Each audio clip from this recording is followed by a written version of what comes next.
2024-25 കണക്കെത്രയാ? 934 കോടി എല്ലാ സർക്കാർ ആശുപത്രിയിലും മരുന്ന് മേടിക്കുക. ബജറ്റിൽ വെച്ച് എത്രയാ? 356 കോടി. 356 കോടി.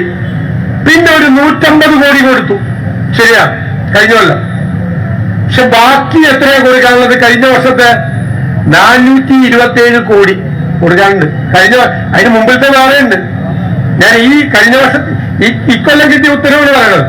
കഴിഞ്ഞ സാമ്പത്തിക വർഷം മാത്രം 427 കോടി രൂപ മരുന്ന് വിതരണത്തിന് ഇനിയും കൊടുക്കാനുണ്ട്.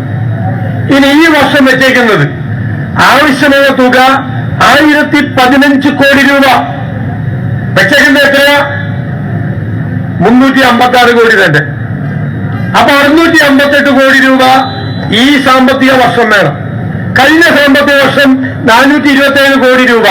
കഴിഞ്ഞ സാമ്പത്തിക വർഷവും ഈ സാമ്പത്തിക വർഷവും കൂടി തന്നെ 1100 കോടി രൂപ മരുന്ന് മേടിക്കാൻ വേണം. മനസ്സിലായ? അതിന്റെ മുമ്പിലത്തെ വർഷത്തെ വേറെ ആയിരക്കണക്കിന് കോടി രൂപയാണ്. മരുന്ന് മേടിക്കാൻ കാശില്ല, കൊടുക്കുന്നില്ല. ഞാൻ വീണ്ടും പിണറായി വിജയനോട്, കേരളത്തിന്റെ മുഖ്യമന്ത്രിയോട് ചോദിക്കുന്നു, എന്താ നിങ്ങളുടെ പ്രയോറിറ്റി?